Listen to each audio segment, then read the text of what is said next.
Welcome to our deep dive into Myasthenia gravis.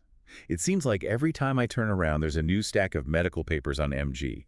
And judging by the pile we have in front of us today, it's clear this condition can be a real diagnostic puzzle. Absolutely. It's a chameleon, really. MG can mimic so many other conditions, and that's what makes it so crucial to understand.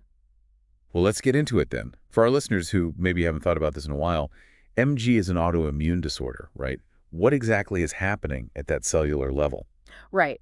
In myasthenia gravis, the immune system, it basically attacks the connections between nerves and muscles, specifically the acetylcholine receptors. Okay, so the signals get disrupted. Exactly. Those signals that tell your muscles to contract get messed up, and that's what leads to that fluctuating weakness and fatigue. You know what I mean? Yeah. The hallmark of MG. And that's where these papers come in, I guess. Oh, for sure. We have excerpts here from Myasthenia gravis, diagnosis and treatment, and Myasthenia gravis, ocular myopathies, and systemic manifestations.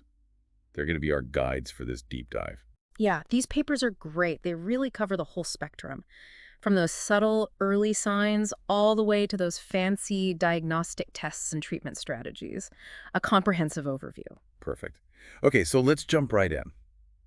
When a patient walks through the door, what are those red flags, those clinical signs that make you think MG? Well, one of the biggest giveaways is that the symptoms fluctuate and they're fatigable. So it's kind of like think worse in the evening or with exertion. Okay. So the patient might say, oh, my eyelids droop more as the day goes on, or I get double vision that comes and goes, that kind of thing. So if someone says, hey, doc, my eyelids feel heavier at the end of the day, that should be a trigger. Yeah, it's definitely worth investigating further. Now, when it comes to the eyes specifically, ptosis and diplopia, those are some of the most common initial signs. Ptosis, that's drooping in the eyelid. Exactly. And diplopia, that's double vision. Mm. And there's this neat little sign called the Kogan lid twitch sign. You have the patient look down for a bit, maybe 30 seconds, then they quickly look up. And if they have MG, you'll often see this brief overshooting of the eyelid before it settles back down. Interesting. So those are some of the signs, but you mentioned earlier that MG can mimic other conditions. What are we talking about here? Yeah, that's the tricky part. MG can look like other things, like a cranial nerve palsy. Okay. Especially those affecting the sixth cranial nerve, the one that controls lateral eye movement. Or it can mimic internuclear ophthalmoplegia, where the eye movements are, well, not smooth. Okay. And even things like isolated muscle palsies, which might make you think of something like a stroke initially, Yeah. could actually be caused by MG. So how do we tell the difference then? I guess assessing for fatigability is key. Oh, absolutely. There are a few things you can do during the exam, like have the patient hold their gaze upwards for a minute or two. If they have MG, their eyelids might start to droop or their eyes might droop down as the muscles get tired. From the exertion. Right. Or if you see any apparent muscle weakness, have them hold their gaze in that direction and see if it gets worse. Just simple stuff. Makes sense. Now, are there any specific eye muscle weaknesses that are more, suggestive of MG? Yeah, weakness of the orbicularis oculi muscle. And remind me, that's the muscle that closes the eyelids. Yep, that's the one. So you can test that by having them close their eyes real tight and see if you can easily open them. It's like a little strength test. On the flip side, though, you got to remember that pupillary abnormalities, they aren't associated with MG. So if the pupils are acting weird, that should point you away from MG. Okay, so those are good things to keep in mind. But we know that MG isn't just limited to the eyes. What about those systemic symptoms? What else should we be aware of? Oh yeah, MG can definitely affect muscles all over the body. Yeah. So patients might have problems speaking, like dysarthria, or difficulty swallowing, which is dysphagia. Right. Shortness of breath, or dyspnea, that's another one. Or hoarseness. And of course, weakness in the neck, trunk, and limbs. Those sound pretty serious. They can be, yeah. Especially dysphagia and dyspnea. Those require immediate attention. Can't mess around with those. Now, I noticed in the papers that there's this potential overlap between MG and thyroid eye disease. Oh, yeah, TED. That's important, especially for our ophthalmologist colleagues. So if you have a patient with TED who suddenly develops, say, new exotropia, where the eyes turn outward, or ptosis, you got to think about superimposed MG. Could be both going on at the same time. So it could be more than one thing. Exactly. It's not always so cut and dry. Okay, well, we've covered a lot about how MG can present, and it seems like it can be pretty diverse. Let's move on to diagnosis. I'm seeing a ton of tests mentioned in these papers. Yeah, diagnosing MG, it's like a multi-pronged approach. You need to combine the clinical picture, the pharmacological tests, the serological tests, electrophysiology, all of it. Right. So let's start with those pharmacological tests. What about this edrophonium chloride test I'm seeing? Ah, the tensilon test. That was the gold standard for a long time. You inject edrophonium, which is a short-acting acetylcholinesterase inhibitor, and if the patient has MG, boom, you see a dramatic improvement in muscle strength. It's really quite something. Sounds pretty convincing, but I'm reading here that it's not available in the US anymore. Unfortunately, yeah. Edrophonium is no longer commercially available here. And even when it was, it carried some risks. Bradycardia, bronchospasm, even something called cholinergic crisis, which can be dangerous, respiratory arrest, syncopal episodes, you name it. Wow, that's a lot. So what are the alternatives if we can't use edrophonium? Well, there's the neostigmine methyl sulfate test. It's particularly helpful for children and adults who don't have ductosis. Why? Because it gives you a longer observation period. Okay, and how much do you give? It's administered intramuscularly at a dose of 0.02 kilograms up to a max of 1.5 milligrams. Does it carry the same risks as edrophonium? Similar, yeah. But the most common ones are things like increased salivation, muscle twitches, maybe some GI upset. You always monitor patients closely, of course. Well, at least those side effects sound a bit more manageable than the edrophonium ones. Yeah. Now, what about this ice pack test I'm seeing? That seems almost too simple. You'd be surprised how effective the ice pack test is, especially for amyloidosis. You just apply an ice pack to the patient's closed eyelids for about 2 minutes. If the mitosis gets better by at least 2 millimeters, it's a positive test. Interesting. Studies show it has a sensitivity of around 90% for MG, which is pretty darn good. That is impressive. Are there any other simple bedside tests like that? Oh, sure. The sleep test is another one. Super easy, super safe. You document the patient's symptoms at baseline, like how bad their ptosis is, how limited their eye movements are. Then they just rest with their eyes closed for 30 minutes. A power nap, basically. Yep. And after the nap, you examine them again right away. If their symptoms have improved, particularly the ptosis or the eye movements, it really points towards MG. That's amazing that these simple tests can tell us so much. Mm-hmm. But then there are those more sophisticated tests as well, like antibody testing. Right. Antibody testing. That's key for confirming the diagnosis. The main one we look for is the acetylcholine receptor antibody, AChR. And there are actually 3 types: binding, blocking, and modulating. Break those down for me. So the binding antibody test, that's usually the first one we order. It's very specific for MG, and it's found in most cases of generalized MG, something like 85%. But it's important to note that it's only present in maybe 50% to 70% of ocular MG cases. So if that test is negative, it doesn't necessarily rule out MG. Not at all. If we still think it could be MG based on the clinical presentation, then we'd test for blocking and modulating AChR antibodies. And of course, there's another antibody we look at, the muscle-specific kinase antibody, or MuSK antibody. What's the significance of that one? Well, the MuSK antibody test can help us diagnose MG in those patients who don't have the AChR antibodies. These patients, they tend to present a little differently, often with a lot of bulbar weakness, so trouble with speaking, swallowing, chewing. Ocular symptoms like ptosis and diplopia are less common in this subtype. Okay, good to know. So we've got our pharmacological test, we've got our antibody test. What about electrophysiology? Where does EMG fit into all of this? EMG, or electromyography, that's a great tool to help detect what we call the decremental response in muscle activity. Basically, with repeated nerve stimulation, the muscle response gets weaker. Okay. Single fiber EMG is the most sensitive technique for diagnosing MG. Now, I know we're focusing on neurology and ophthalmology here, but I noticed that the papers mention radiological exams for thymomas. Why is that relevant? Ah, good point. About 10% of MG patients have thymomas, which are tumors of the thymus gland. So a chest CT scan is often part of the workup, especially for those with generalized symptoms. And since it's an autoimmune disease, we should also be looking for other autoimmune conditions, right? Right. We always check for thyroid dysfunction, especially hypothyroidism. That sometimes hangs out with MG. And depending on the patient's symptoms, you might also test for other autoimmune conditions, like lupus. So it's really a comprehensive workup. You got it. Well, we've really gone through how to diagnose MG, from the simple tests to the more sophisticated lab and imaging studies. It's clear that getting the right diagnosis takes a really thoughtful approach. But now let's talk treatment. How do we actually manage these patients? What are our options? Well, the good news is we have a whole bunch of treatments available, from simple stuff to help with symptoms, to more targeted medications, and even surgery. Let's break it down. What are some of the things we can do to just make patients more comfortable and improve their quality of life? Sure. So for ptosis, a simple eye patch can be really helpful, especially to deal with double vision. Or you can use a ptosis crutch, which helps hold the eyelid up. And for diplopia, prisms in the glasses can help align those images. Okay, good practical tips. But what about treating the actual disease, the underlying process? Well, medication-wise, we often start with acetylcholinesterase inhibitors like pyridostigmine. These meds increase acetylcholine levels at the neuromuscular junction, and that helps improve muscle strength. So it's like boosting that crucial neurotransmitter. Exactly. We usually start low and go slow, titrating the dose based on the patient's response and tolerance. The typical starting dose is 30 to 60 milligrams every 4 to 6 hours. But the thing is, these meds mostly address the symptoms. They don't actually modify the immune response, which is causing the problem in the first place. I see. So what about something stronger, like corticosteroids? Corticosteroids, like prednisone, are powerful immunosuppressants. They can really tamp down antibody production and inflammation.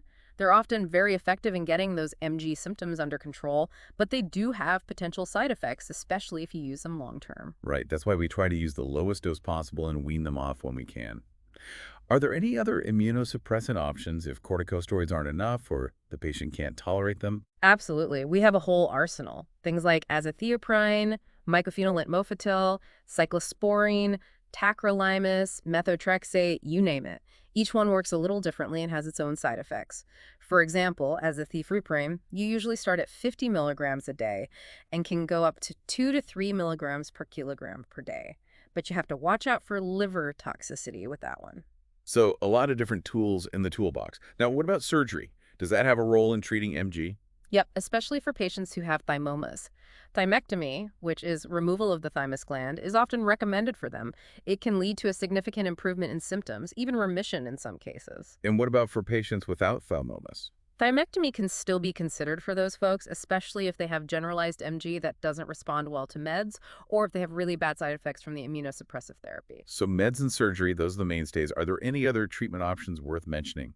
Yeah, for those times when MG flares up suddenly, or in severe cases where you need to get things under control quickly, we have IVG, intravenous immunoglobulin, and plasmapheresis. How do those work? They both work by, tweaking the immune system.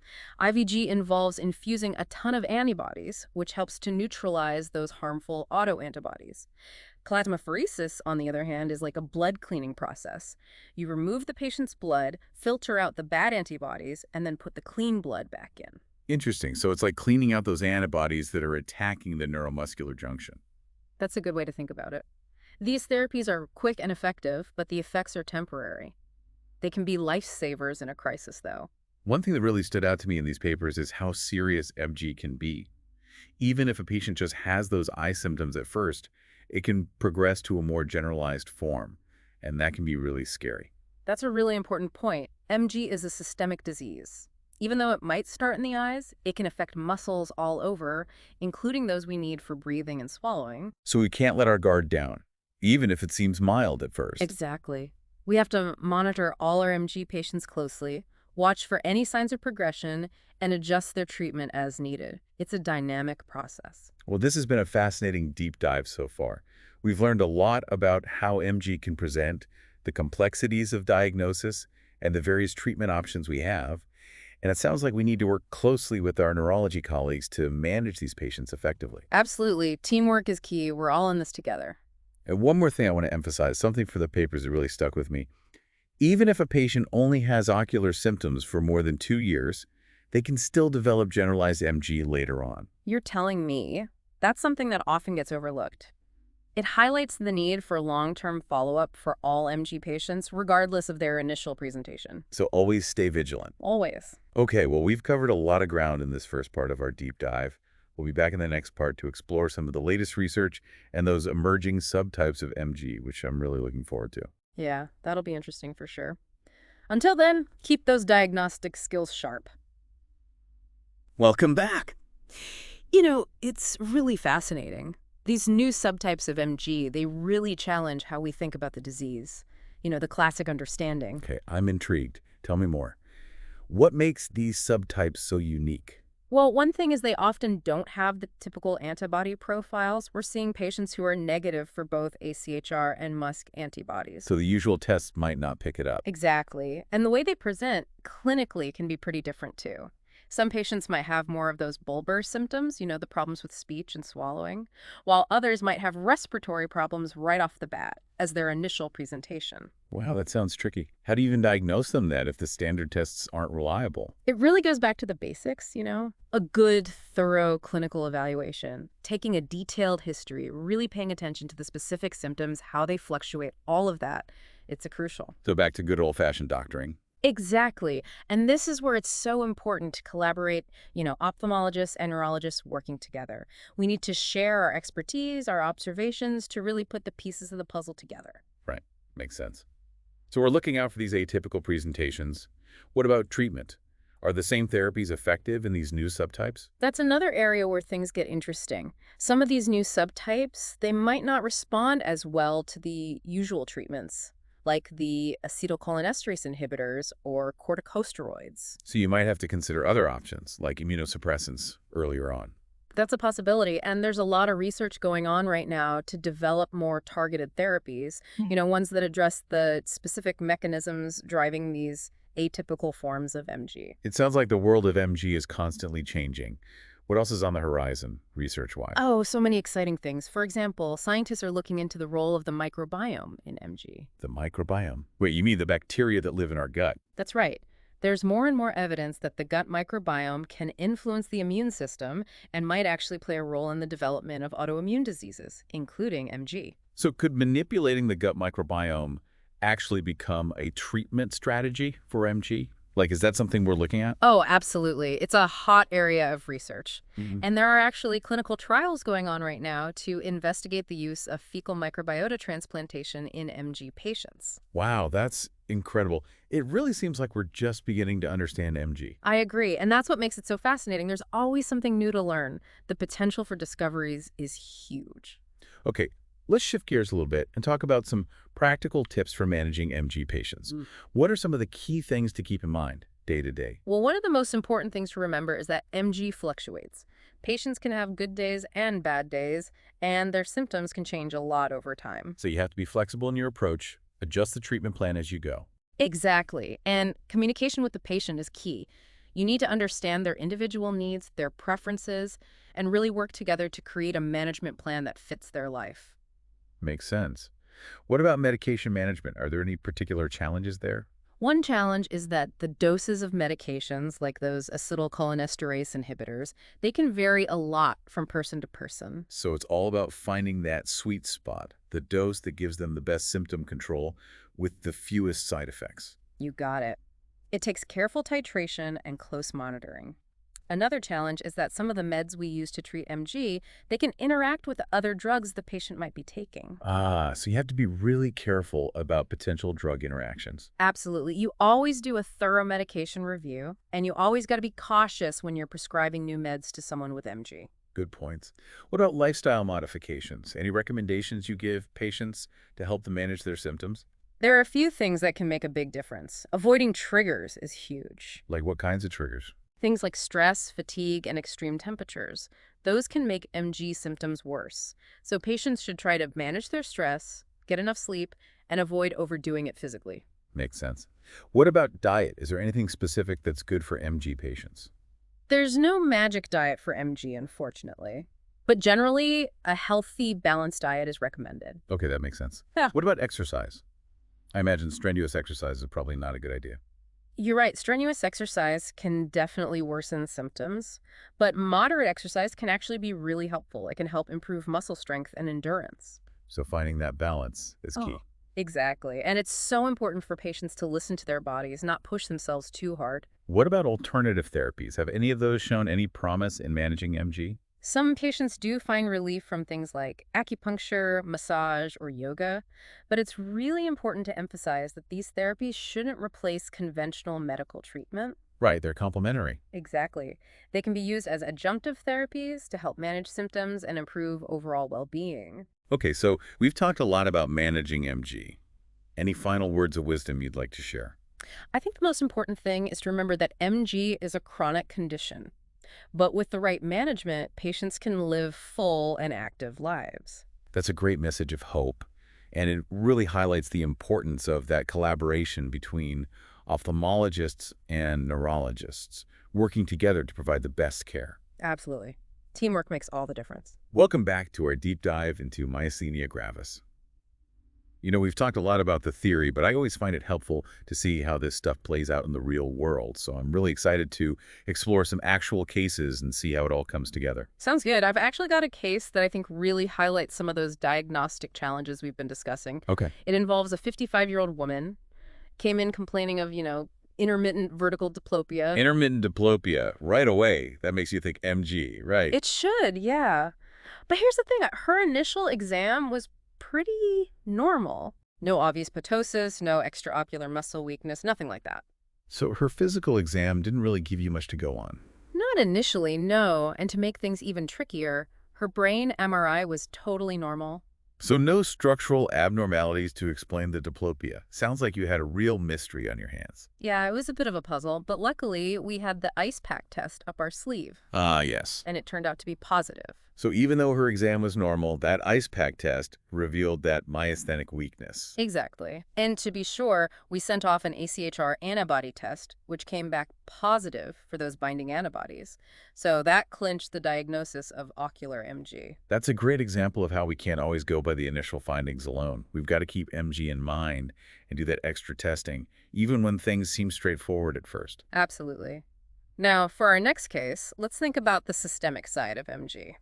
We had a 30-year-old man who came in with, the classic ocular symptoms, ptosis and diplopia. Okay, it sounds like a typical ocular MG presentation. It did at first, but then within a few months, his symptoms started to spread beyond the eyes. Oh. Yeah, he started having dysphagia, trouble swallowing, and then dyspnea, the shortness of breath. Those are some serious systemic symptoms. Definitely. His MG had progressed to a generalized form. We had to admit him to the hospital, and we started treatment with IVIG and plasmapheresis to get things under control. That's a pretty dramatic turn. This case really shows how quickly MG can progress and how serious it can become. It makes you realize why we need to be so vigilant, even in those patients who just have eye symptoms initially. I couldn't agree more. Mm. Okay, one last case I want to share. This one really emphasizes the importance of thinking about other autoimmune conditions when we're dealing with MG. Okay, lay it on me. So this was a 45-year-old woman who presented with, classic ocular MG, ptosis, and diplopia, but she also had some other things going on that made us think it might be something more. Like what? She was fatigued, she'd gained some weight, her skin was dry, things like that. Well, those sound like hypothyroid symptoms. Bingo! And sure enough, when we ran her thyroid tests, they confirmed it. She had hypothyroidism on top of the MG. So two autoimmune conditions at the same time. Exactly. And this happens a lot. Autoimmune diseases, they tend to cluster. So if we see a patient with MG, we always have to think about what else might be going on. That's a good reminder. It's all about that holistic approach. Right. So as we wrap up our deep dive into myasthenia gravis, I want to leave you with a few key takeaways. Yes, please. I'm sure everyone's taking notes. First and foremost, remember that MG can be a real trickster. It can present in so many different ways, so keep it high on your differential, especially if you see muscle weakness that comes and goes that gets worse with use. Right, those subtle clues are so important to pick up on. Number 2, don't get hung up on the initial findings. Even if the physical exam is normal, if you suspect MG, go ahead and do that extra testing. Ice pack test, antibody testing, those can be really helpful. Those simple tests can really make a difference. Number 3, never, ever underestimate MG. It can be serious. Even if it starts with just eye symptoms, it can progress, and it can be life-threatening. So we have to stay vigilant, monitor those patients closely. Exactly. And last but not least, remember that MG often has friends, other autoimmune conditions, so always consider those possibilities as well. Well, this deep dive into the world of myasthenia gravis has been incredibly insightful. We've covered so much, the different ways it can present, the ins and outs of diagnosis, the latest treatments, and really the need for a comprehensive and collaborative approach to care. We've really gotten into the weeds, haven't we? I think our listeners have a much better understanding of MG now. I agree. And we've also highlighted the importance of continuing to learn and staying up to date on the research, because as we've seen, the field is constantly evolving. It has been a pleasure exploring this topic with you. I hope it's been as eye-opening for everyone else as it has been for me. Well said. And with that, We've reached the end of our deep dive into myasthenia gravis. We hope you found this exploration helpful and maybe even a little bit fun. Until next time, keep those minds curious, keep those diagnostic skills sharp, and always remember, teamwork makes the dream work.